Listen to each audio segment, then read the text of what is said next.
فاذكروني أذكركم واشكروا لي ولا تكفرون يا أيها الذين آمنوا استعينوا بالصبر والصلاة إن الله مع الصابرين. Sebagaimana firman Allah dalam surat Al-Maidah ayat 48.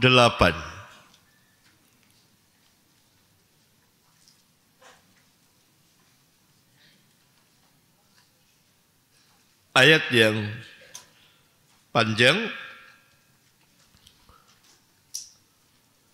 وَأَنزَلْنَا إِلَيْكَ الْكِتَابَ بِالْحَقِّ مُصَدِّقًا لِمَا بين يديه من الكتاب ومهيمنا عليه فاحكم بينهم بما أنزل الله ولا تتبع أهواءهم عما جاءك من الحق. Ini asyahid di sini menjadi dalil di sini. Likullin ja'alna minkum syir'atan wa minhaja. Bagi masing-masing dari kamu, para nabi bersama umatnya, kami berikan syir'atan wa minhajan. Menunjukkan bahwa agama terdiri dari syir'atan wa minhajan. Abdullah bin Abbas radhiyallahu anhuma dan selainnya menafsirkan syir'atan wa minhajan adalah sabilan wa sunnatan. Sabilan wa sunnatan. Syir'atan sabilan yang dimaksud adalah syariat, hukum-hukum Allah subhanahu wa ta'ala, yakni ketetapan dan keputusan Allah atau hukum-hukum Allah, perintah dan larangan dan seterusnya. Minhajan, sunnah. Setiap nabi mempunyai sunnah. Sampai kepada Nabi Muhammad alaihi wassalatu wassalam, beliau mempunyai sunnah yang wajib diikuti oleh umatnya. Itu manhaj. Terkenal dengan nama Manhajur Rasul. Berarti agama dua, syir'atan wa minhajan. Berdasarkan ayat ini, maka manhaj itu adalah sunnah sesuai dengan tafsir atau penjelasan atau keterangan dari Abdullah bin Abbas atau terkenal dengan nama Ibnu Abbas dan para ulama lainnya. Syir'atan wa minhajan. Dan para sahabat mengikuti sunnah Nabi sallallahu alaihi wasallam. Terkenal dengan nama Manhajus Sahabah.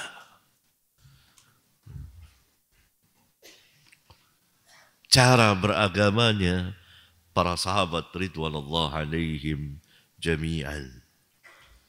Jadi pembicaraan mengenai manhaj besar sekali. Itu asasnya, din. Yang akan mengantarkan dan membawa serta mengarahkan kita kepada akidah yang sahihah, akidah yang lurus, akidah yang benar. Demikian juga dengan pengamalan-pengamalan lainnya. Dan pembuktiannya adalah setiap sekte, setiap firqah, setiap golongan atau orang per orang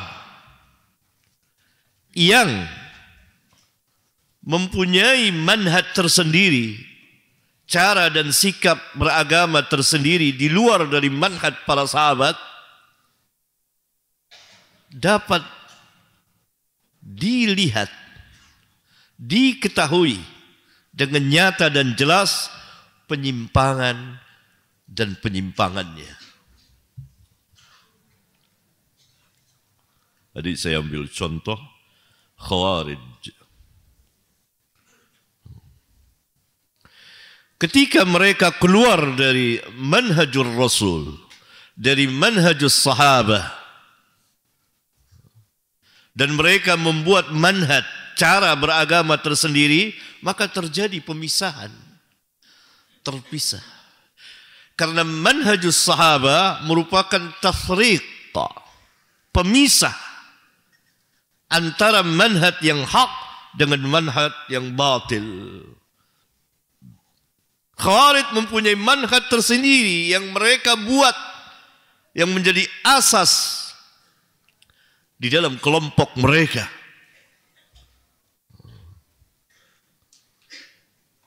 Di antaranya pengkafiran kepada selain mereka yang tidak semanhaj dengan mereka.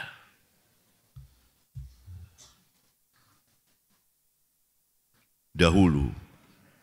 Sekarang, Khawarij yang sekarang membatasi pengkafirannya kepada para penguasa kaum muslimin atau kepada negara kaum muslimin.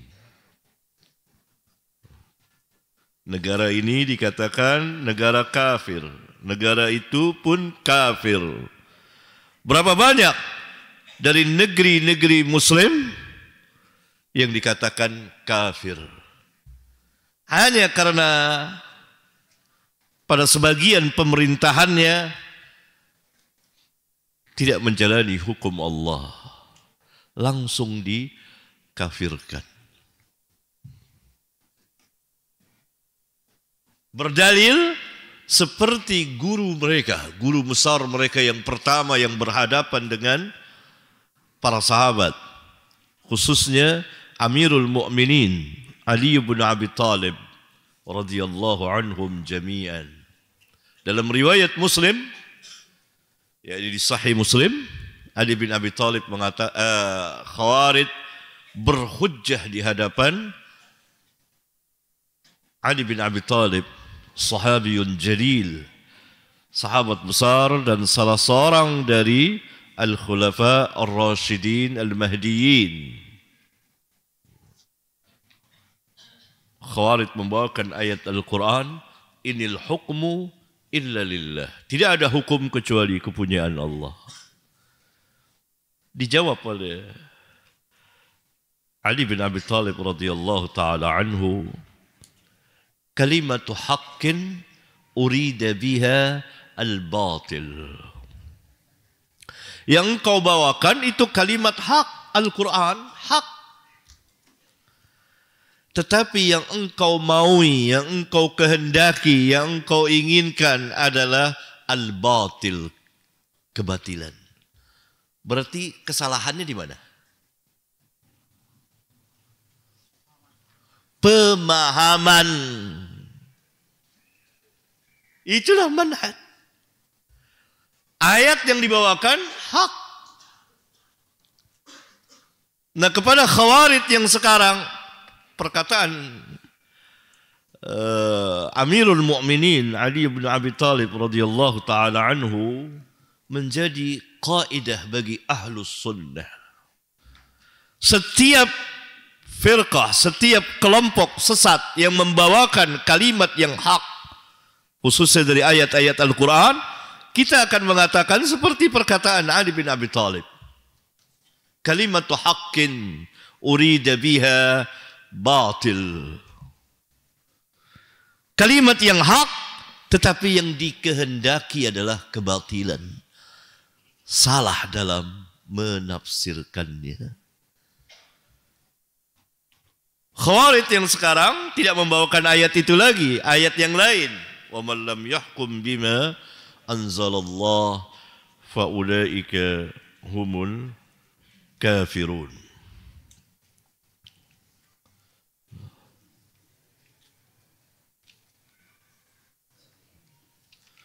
Barang siapa yang tidak berhukum dengan hukum Allah, maka ia kafir.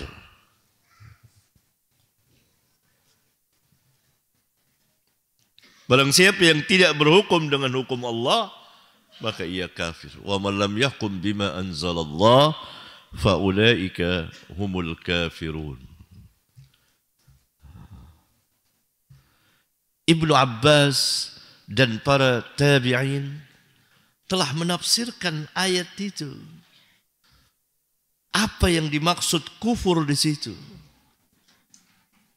Maka terkenallah di kalangan para ulama bahwa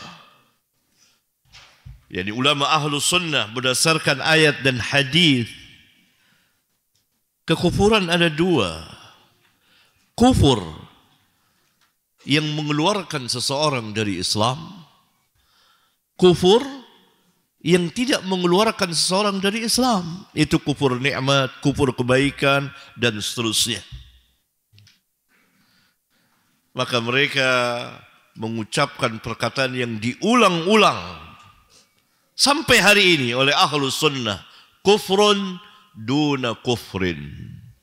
Kufrun duna kufrin. Kekufuran yang bukan kekafiran yang menyebabkan seseorang keluar dari Islam. Bukan itu.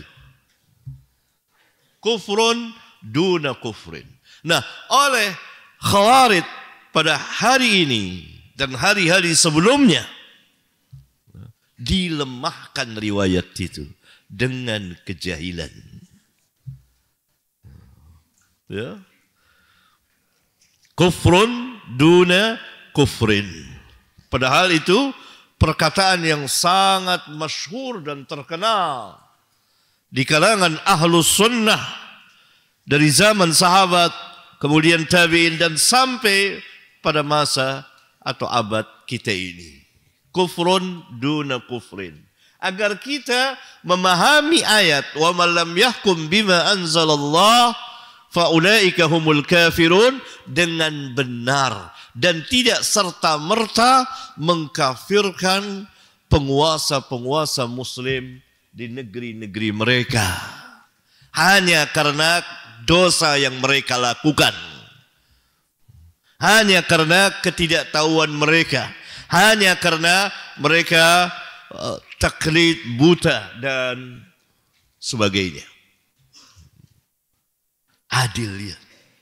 Nah, oleh Khawarij sekarang dilemahkan. Jadi kalau antum dengar, pernah itu disahihkan oleh para imam, antum dengar, misalnya ada orang, ini riwayat ini lemah, itu wakil dari Khawarij. Hati-hati, jangan duduk di majelisnya. Nanti dia akan memasukkan syubhat ke kepala antum. Karena tidak ada yang melemahkan riwayat itu kecuali orang-orang yang mengikuti jejak Khawarij. Bagaimana mungkin kita melemahkannya padahal para imam ahlus sunnah dari zaman ke zaman mengucapkannya, mencokokinya kepada kaum muslimin agar paham makna ayat yang benar, sehingga kita tidak mengkafirkan manusia sembarangan. Lalu datang rombongan Khawarij. Khawarij gaya baru, KGB. Lemah riwayat ini. Membuka jalan, membuat jalan tol agar mudah bagi kaum muslimin mengkafirkan manusia. Masuklah kita ke dalam ayat perkataan Ali bin Abi Thalib radhiyallahu taala anhu, kalimatu haqqin urida biha al-batil. Wa man lam yahkum bima anzalallah fa ulaika humul kafirun. Kalimat yang hak, Al-Quran, tidak boleh kita ingkari. Tetapi ketika kita menafsirkannya dengan tidak benar, maka yang kita maui adalah kebatilan.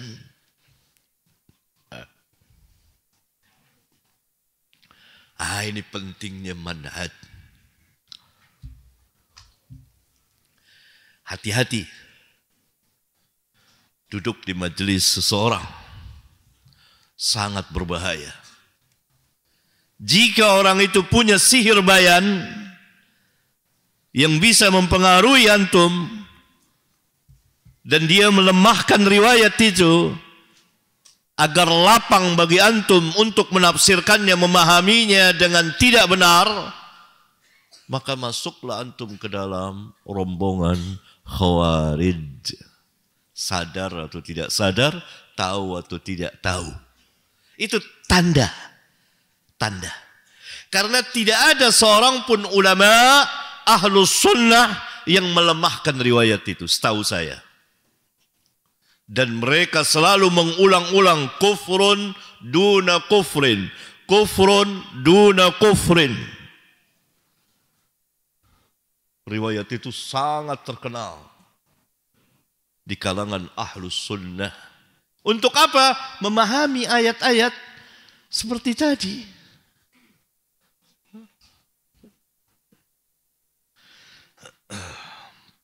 Wa man lam yahkum bima anzalallah fa ulaika humul kafirun. Ayat dalam surat Al-Maidah ayat 44. Kemudian pada ayat 47, wa man lam yahkum bima anzalallah fa ulaika humul fasiqun. Kemudian pada ya fa ulaika humul fasiqun zalimun.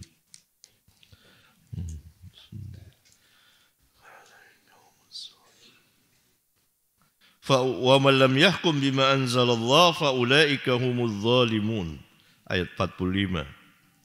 Ayat 44, ayat 45 dan ayat 47. Ayat 44, wa man lam yahkum bima anzalallahu fa ulaika humul kafirun. Ayat 45, wa man lam yahkum bima anzalallahu fa ulaika humuz zalimun. Ayat 47, wa man lam yahkum bima anzalallahu fa ulaika humul fasiqun.